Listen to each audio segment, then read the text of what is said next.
Welcome. Today the second lecture in the series Becoming Familiar with the Cycle of Life and Death. Today we will be focusing on learning processes during sleep and death. A short recap of the most important conclusions of the lecture of 2 weeks ago. Discover the truth about reincarnation yourself by growing in consciousness, from faith and trust to direct realization of truth. Using the perspectives of science, philosophy and religion, and thereby focusing on key questions such as: is it logical, is it universal, and is it ethical? Religion. The reincarnation idea can be found in, amongst others, the 5 major religious traditions of Christianity, Judaism, Islam, Hinduism and Buddhism. Philosophy. The concept of reincarnation can also be found in the dialogues of Plato as the outcome of a logical reasoning on the pairs of opposites. And science. Here too you can find a number of starting points to substantiate the idea of reincarnation, for instance near-death experiences and the research that has been carried out, and also research carried out in the area of proven reincarnations of children. So today we will focus on learning processes during sleep and death. Processes that evade our awareness, still evading, because we are not yet able to realize that these processes are taking place, and do not yet have the capacity to experience the processes consciously, but which some people have come to understand more. We will also explain how those people know more about this. The first important indication of this is the principle that man is not his body, but his consciousness. We are going to talk about the analogy of the complete cycle of waking and sleeping, and of living, death and being born again, the cycle of reincarnation of human consciousness. The lecture today is divided into the following 3 parts. What planes of existence do we experience? Part 1. Part 2. Experiencing the processes of waking and sleeping. And the last part, the hidden processes of death and reincarnation. Now first, part 1. What planes of existence do we experience? But first we will address the following question. Why delve further into the processes of sleep and reincarnation? What is its importance? We think the importance may be that unnecessary fears can be omitted, such as fear of dying and death. That it gives more practical possibilities to consciously work on with nature instead of working against nature, and thus unnecessary karmic consequences can be avoided. That it also gives more insight into ethical issues regarding life and death. For instance, intervening in life and death. That it also contributes to more understanding for your fellow man when help is needed. So, it deepens and expands your practical understanding of the meaning of life. So, a next question is, on what planes of existence can you gain experience as a human being? Before we dwell on this question, let me return to the assumption that man is not his body, but is consciousness. The Theosophia tells us that man's consciousness during sleep or death is not unconscious, but functions in the inner and for us invisible planes. Therefore, to understand what happens to man during sleep and during death, an understanding of the structure of man is essential. This involves making a connection between the inner invisible planes of existence in the cosmos, the different planes of consciousness which exist according to the Theosophia, and the different levels of human consciousness that correspond with it. 2 weeks back we mentioned that Theosophy assumes that there is one boundless life principle that is the source of all living beings, just as the tree is the source of all its branches and leaves. The deepest essence of every human being and of every being is that boundless life. As a result, every being and every human being is, as it were, a ray of consciousness whose possibilities for further development are boundless. This explains why even the greatest thinkers continue to develop and never reach any sort of ceiling. In fact, it's usually these types of people who realize how little they actually know and can do. The idea of possible growth without limits is disastrous for any form of dogmatics.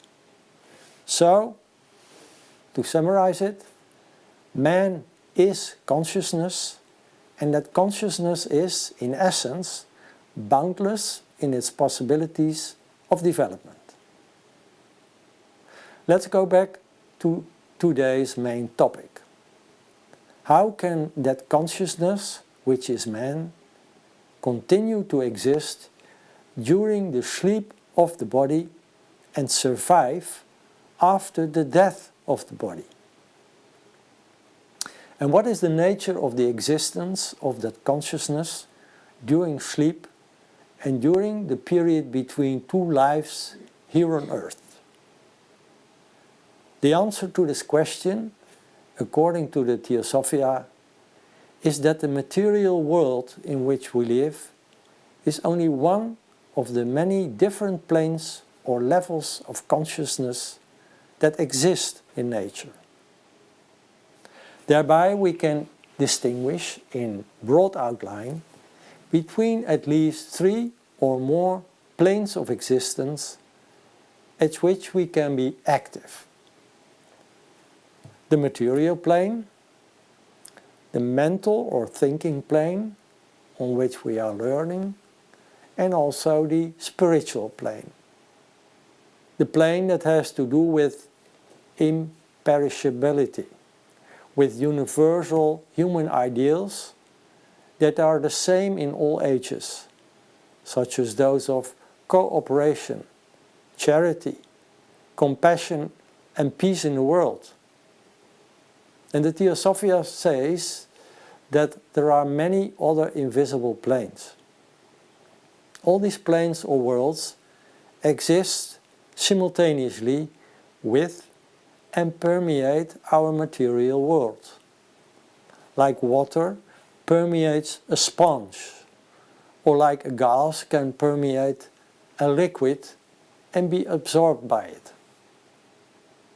Exactly the same way we cannot pick up a radio station from a transmitter outside the frequency range of our radio. Therefore, we cannot directly prove the existence of such planes, but neither can we deny them on the basis of our sensory perceptions. These worlds are extrasensory to us, so to speak.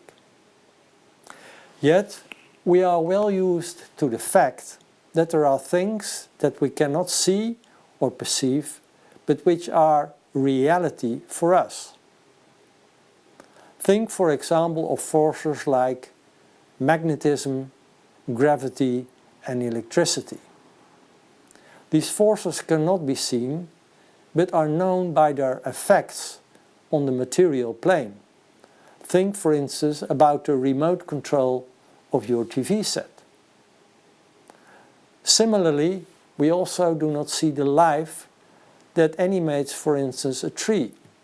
But we know it must be there because when the tree is dead, we can clearly see a difference.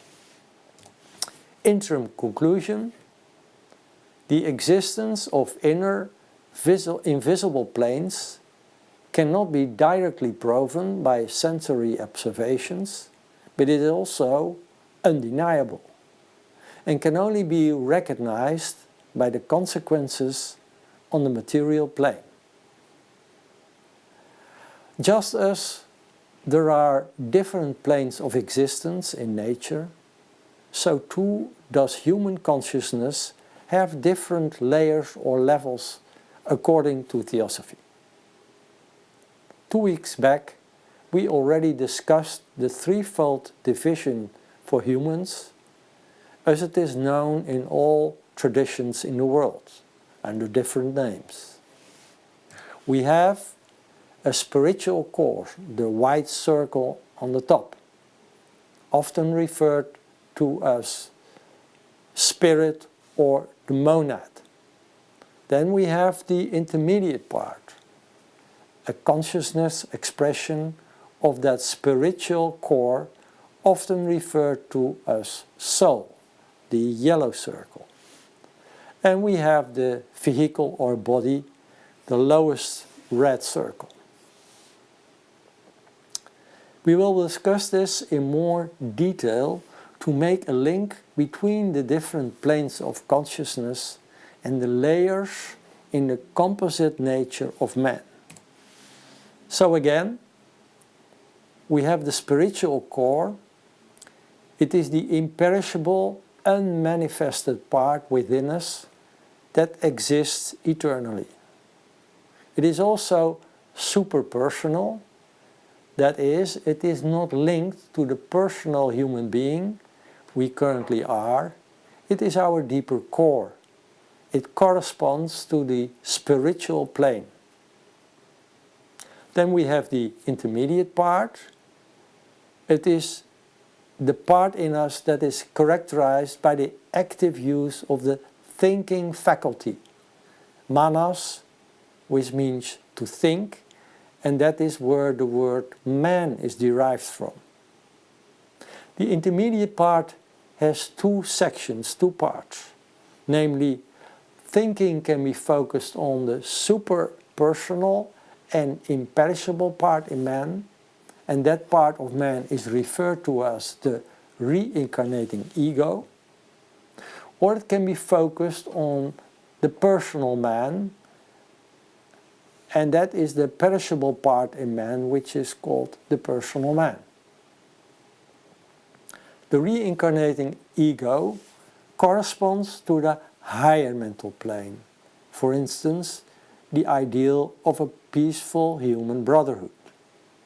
It is about thinking universal thoughts. This part is also called the learning part of man. The personal ego corresponds to the lower mental plane, also called the astral plane.